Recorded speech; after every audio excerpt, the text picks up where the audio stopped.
Shabbat Shalom, guys. Welcome back to the front line. Look, we got a visitor this week. Obi, say hello. I guess Obi want to get some of this lesson too. There's no better place for you to be, Obi, okay? So welcome back, guys. I'm in my different cabin this week. Look at the broom all knocked down. I can't be bothered to go and get that right now. We got better business at hand. We're back this week for the rightful rulership, and we're back for the third witness, right? Because in the previous weeks, we paid attention to the election of Saul, and we paid attention to the election of David, right? So this week, we're going to pay attention to the election of Solomon. And shout out real quick to my child Prince, who says, Mom, you know, my feedback is I think you're going to need a better camera. So I'm guessing Prince is going to be donating to the camera fund. Much love to you, child, and thank you for your feedback. I love you much. I probably do need a better camera because I know a lot of times I got to make sure that I fix my focus on this good old Android phone of mine. But y'all know I done told y'all I'm cheap and I don't like to spend money, right? It is what it is. So this week, we're going to go ahead and look at the account of Solomon and how he is appointed and how he's anointed, right? Because we said that if this doesn't look right, is this right? Right? So let's get to the bottom of that, okay?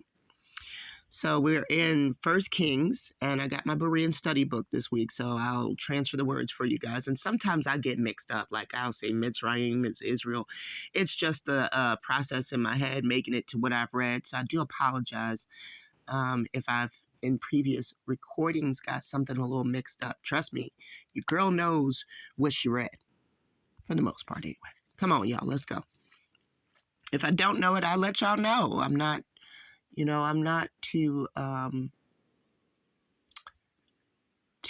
insecure to let y'all know, hey, I'm still struggling with this or trying to figure out that or whatever. You know, if we get to a bridge like that or a point like that, I will definitely allow myself to be vulnerable and let you guys know, hey, I'm still trying to figure that out. So let's read this. Okay. And David, the sovereign, was old and advanced in years. And they covered him with garments, but he could not get warm.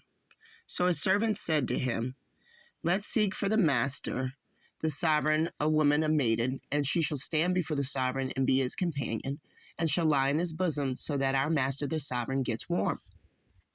Why didn't I think of that? And they sought for a lovely young woman in the border of Israel, and found Abishag the Shunammite, and brought her to the sovereign. And the young woman was very lovely, and she was a companion for the sovereign, and served him. But the sovereign did not know her. And Adoniah, son of Haggith, exalted himself, saying, I reign. And he prepared for himself a chariot and horsemen and 50 men to run before him. Now his father had not worried him at the time by saying, why have you done so? He was also very good looking, and he was born after Absalom.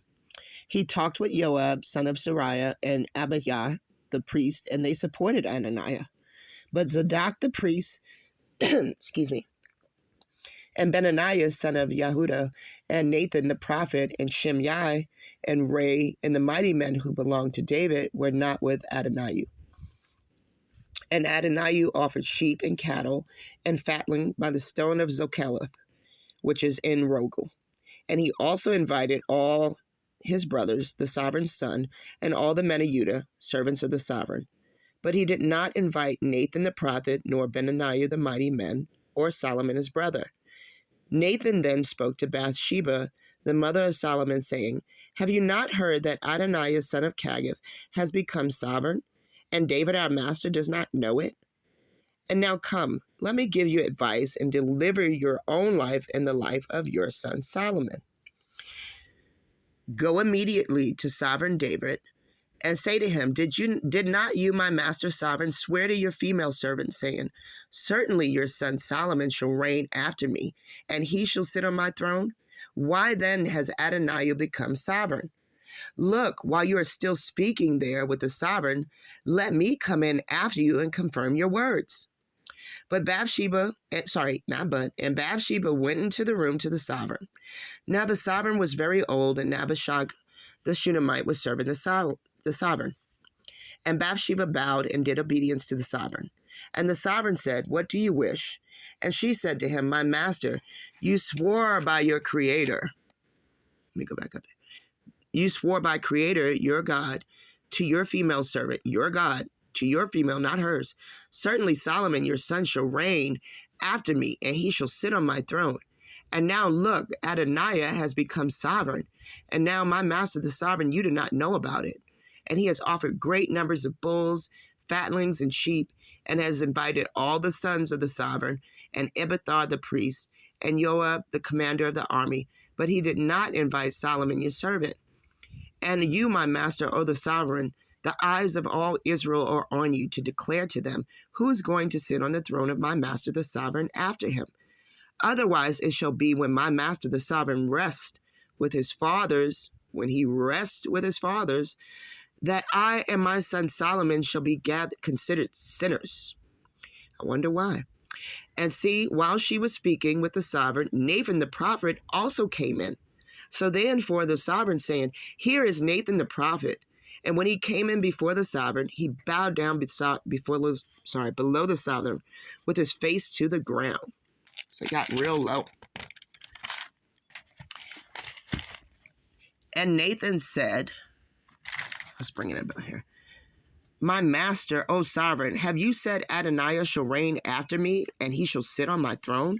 For he's gone down today and has offered great numbers of bulls, fatling sheep, and has invited all the sovereign's son and commanders of the army, Abiathar the priest. And look, they're eating and drinking before him. And they say, 'Let sovereign Adoniah live.' But he has not invited me, your servant, nor Zadok the priest, nor Benaiah the son of Judah, nor your servant Solomon. If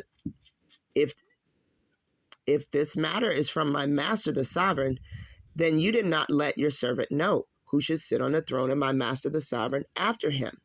You did not let." Okay. And sovereign David answered and said, "Call Bathsheba to me." So she came into the sovereign's presence and stood before the sovereign. And the sovereign took an oath, okay, and said, "As Creator lives, who has redeemed my life out of all distress, even as I swore to you by the Creator, God of Israel, saying, certainly Solomon your son shall reign after me, and he shall sit on the throne in place. Even so I do this day." And Bathsheba bowed with her face to the earth and did obedience to the sovereign and said, "Let Master Sovereign David live forever."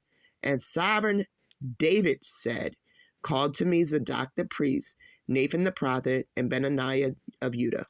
And they came before the sovereign, and the sovereign said to them, "Take my son Solomon,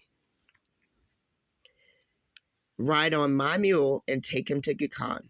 And there Zadok the priest and Nathan the prophet shall anoint him sovereign over Israel, and blow the horn and say, 'Let sovereign Solomon live.' And you shall come up after him, and he shall come sit on my throne, and he shall reign in my place. For I have anointed him to be ruler over Israel and over Judah." And Benaiah son of Judah answered the sovereign, saying, "Amen. And so, Creator God of my master the sovereign, and as the Creator has been with my master the sovereign, so let him be with Solomon, and make his throne greater than that throne of my master sovereign David." And then Zadok the priest and Nathan the prophet, Benaiah the son of Judah, Kerethites and Pelethites went down and had Solomon ride on sovereign David's mule, and took him to Gihon. And Zadok the priest took a horn of oil from the tent and anointed Solomon, and they blew the horn, and all the people said, "Let Solomon live." Okay, guys. So it says right here, David says, "For I have appointed him." And it says right here, Zadok anointed. So we got David appoints, Zadok anoints. Right? Do we got a problem? It looks like over here we got lying going on. They telling David he told them this. We don't ever see this accounted in Torah. Next week, guys, I want to dig in further about the kingship of David.